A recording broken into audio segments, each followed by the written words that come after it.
గోదావరి మళ్లీ ఉగ్రరూపం దాల్చుతోంది. భద్రాచలం దగ్గర ప్రమాదకర స్థాయికి నీటి మట్టం చేరుకుంది. భారీ వరదకు స్నానఘట్టాలు నీట మునిగాయి.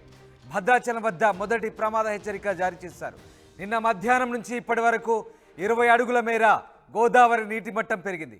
48 అడుగుల వరకు భద్రాచలం వద్ద గోదావరి నీటి మట్టం పెరిగే అవకాశం ఉందంటూ కేంద్ర జలసంఘం అధికారులు అంచనా వేస్తున్నారు. గోదావరి దిగువన శబరి నది ఉప్పొంగి ప్రవహిస్తోంది. శబరి పోటు వేస్తే గోదావరి ప్రవాహం వేగం తగ్గి భద్రాచలం వద్ద నీటి మట్టం మరింత పెరిగే అవకాశం కనిపిస్తోంది. కేంద్ర జలసంఘం సూచనలతో జిల్లా యంత్రాంగం అప్రమత్తమైంది. గోదావరి తీర ప్రాంత వాసులు అప్రమత్తంగా ఉండాలంటూ సూచిస్తున్నారు అధికారులు. ఛత్తీస్గఢ్లో కుండపోత వర్షాలకు దిగువకు భారీగా వరద చేరుతోంది. తాలిపేరుకు భారీగా ఇన్ఫ్లో కొనసాగుతుంది. ప్రాజెక్టు 24 గేట్లు ఎత్తివేశారు. ఇంద్రావతి నదికి ఇప్పటికే భారీగా వరద చేరుతోంది. ఈ ప్రభావంతోనే భద్రాచలం వద్ద గోదావరి ఉగ్రరూపం దాలుస్తోంది. మీరు చూస్తున్న దృశ్యాలు గోదావరి నదికి సంబంధించిన తాజా దృశ్యాలు ఆర్టీవీ స్క్రీన్పై చూస్తున్నారు. ప్రస్తుతం భద్రాచలం వద్ద గోదావరి నదికి మొదటి ప్రమాద హెచ్చరిక జారీ చేస్తున్నారు అధికారులు. తాలిపేరు శబరి నది ప్రవాహమంతా కూడా గోదావరిలో కలుస్తోంది. భద్రాచలం వద్ద దీంతో స్నానఘట్టాలు నీట మునిగాయి. ప్రమాదకర స్థాయికి నీటి మట్టం చేరుకుంది. మళ్ళీ గోదావరి ఉగ్రరూపం దాలుస్తోంది. నిన్న మధ్యాహ్నం నుంచి ఇప్పటి వరకు 20 అడుగుల మేర నీటి మట్టం పెరిగిందంటే ఏ రకంగా ప్రవాహం పెరుగుతుందో ఒకసారి అర్థం చేసుకోవచ్చు. మొత్తం 48 అడుగుల వరకు నీటి మట్టం పెరిగే ఛాన్స్ ఉన్నట్టుగా కేంద్ర జలసంఘం అధికారులు అంచనా వేస్తున్నారు. ఇక అటు శబరి నది ఉప్పొంగి పొర్లుతోంది. ఇక శబరి కనుక పోటు వేస్తే గోదావరి ప్రవాహం వేగం తగ్గి భద్రాచలం దగ్గర నీటి మట్టం మరింత పెరిగే అవకాశం ఉన్నట్టుగా అధికారులు భావిస్తున్నారు. దీంతో జిల్లా యంత్రాంగం అంతా అప్రమత్తమైన పరిస్థితి కనబడుతూ ఉంది. మరోవైపు అటు ఛత్తీస్గఢ్లో కురుస్తున్న వర్షాలకు దిగువకు భారీగా ఇటు తాలిపేరుకు వరద చేరుకుంది. దీంతో తాలిపేరు 24 గేట్లు ఎత్తివేసి గోదావరిలోకి వస్తున్న వరదంతా కూడా ఇటు ఇంద్రావతి నదికి కూడా భారీగా వరద చేయడంతో అదంతా కూడా తిరిగి గోదావరిలో కలవడంతో ఈ మొత్తం ప్రభావంతో భద్రాచలం వద్ద ప్రస్తుతం గోదావరి ఉగ్రరూపంగా కనబడుతున్న పరిస్థితి కనబడుతుంది. ఎస్, ఉదయ్ జైన్ అవుతున్నారు. ఉదయ్, మళ్ళీ గోదావరికి వరద పోటెత్తోంది. భద్రాచలం దగ్గర మొదటి ప్రమాద హెచ్చరిక జారీ చేసినట్టుగా కనబడుతోంది. అధికారులు ఏం చెప్తున్నారు, ఎలాంటి అలర్ట్స్ ఇస్తున్నారు? రామ్ దాస్, భద్రాచలం వద్ద గోదావరి ప్రవాహం గంట గంటకు పెరుగుతున్నటువంటి పరిస్థితి ఉంది.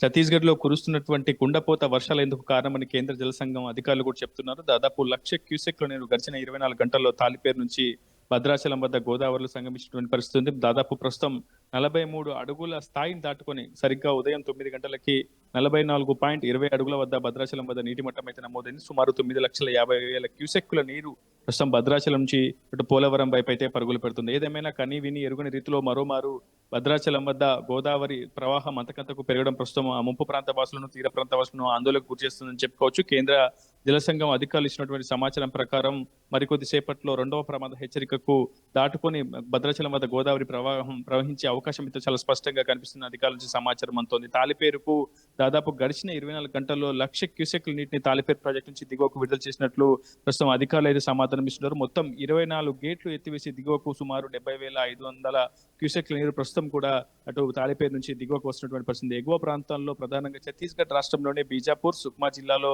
చాలా పెద్ద ఎత్తున వర్షపాతం నమోదవుంది. మరోవైపు ఇంద్రావతి కూడా ఉప్పొంగి ప్రవహిస్తున్నటువంటి పరిస్థితి ఉంది. సో ఇంద్రావతి నుంచి అటు తాలిపేరు ప్రాజెక్టుకు ఛత్తీస్గఢ్ లో కురుస్తున్నటువంటి వర్షాల కారణంగా వాగులు వంకలు పొంగి పొర్లి పూర్తిగా తాలిపేరు వైపుకు పరుగులు పెడుతున్నటువంటి సిచ్యువేషన్. సో ఇటు గడిచిన 24 గంటలుగా కాలంగా పూర్తిగా తాలిపేరు ప్రాజెక్టులన్నీ కూడా ఎత్తివేసి దిగువకు నీటిని విడుదల చేస్తున్నారు. వెరసి భద్రాచలం వద్ద గోదావరి నీటి మట్ట క్రమక్రమంగా పెరుగుతున్న పరిస్థితి. ఇప్పటికే భద్రాచలం పుష్కర్ ఘాట్ వద్ద ఉన్నటువంటి స్నానఘట్టాలు కూడా మునిగిపోయాయి. ప్రస్తుతం ప్రమాద హెచ్చరిక అమల్లో ఉంది. మొదటి ప్రమాద హెచ్చరిక 43 అడుగుల వద్ద ప్రకటిస్తారు. ప్రస్తుతం ఇప్పటికే జిల్లా అధికార యంత్రాంగం అంతా కూడా అప్రమత్తమై మొదటి ప్రమాద హెచ్చరికను జారీ చేసింది. లోతట్టు తీర ప్రాంత వాసులకు పూర్తి స్థాయిలో అప్రమత్తంగా ఉండాలనే సూచనలు కూడా జారీ చేసింది. ఎవరు తీర ప్రాంతాలకు వెళ్లొద్దు కూడా అధికార యంత్రాంగం పదే చెప్తున్నటువంటి పరిస్థితి. మరికొద్ది సేపట్లో 2వ ప్రమాద హెచ్చరిక స్థాయికి కూడా భద్రాచలం వద్ద గోదావరి ప్రవాహం చేరుకుంటుందని ఇప్పటికే కేంద్ర జలసంఘం అధికారులు అటు రాష్ట్ర ప్రభుత్వాన్ని అప్రమత్తం చేశారు. ఇప్పటికే జిల్లా కలెక్టర్ జతీశ్వరి పాటిల్ ఎప్పటికప్పుడు సమీక్షా సమావేశాలు నిర్వహిస్తూ క్షేత్రస్థాయిలో అధికార యంత్రాంగం అంతా కూడా అందుబాటులో ఉండాలని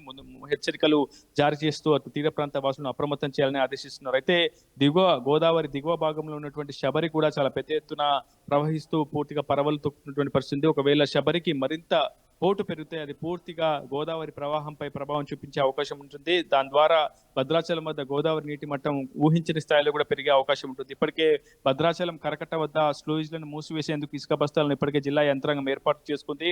భద్రాచలం పట్టణంలో నమోదైనటువంటి వర్షాన్నంతా కూడా వర్షపాతం భారీగా నమోదైతే మళ్ళీ భారీ మోటార్ల సహాయంతో ఆ టౌన్ లో కురిసినటువంటి వర్షాన్ని డ్రైనేజ్ వాటర్ అంతా కూడా ఆ బ్రిడ్జ్ పై భాగం నుంచి కరకట్ట పై భాగం నుంచి గోదావరికి డంప్ చేసేందుకు కూడా ఇప్పటికే అధికార యంత్రాంగం సిద్ధమైంది. Ramadas. Right, yes, thank you Uday. Yes, మొత్తం మీద గోదావరి నది ప్రవాహం మళ్ళీ పొంగి పొర్లుతోంది. ముఖ్యంగా భద్రాచలం దగ్గర స్నానఘట్టాలు కూడా మునిగిన పరిస్థితి కనబడతా ఉంది. ఇప్పటికే అటు గోదావరికి ఎగువ ప్రాంతం నుంచి వస్తున్నటువంటి వరదతో పూర్తిగా ప్రవాహం పెరుగుతున్న పరిస్థితి కనబడతా ఉంది. భారీగా వరద పెరుగుతుంది. భద్రాచలం వద్ద మొదటి ప్రమాద హెచ్చరిక జారీ చేశారు.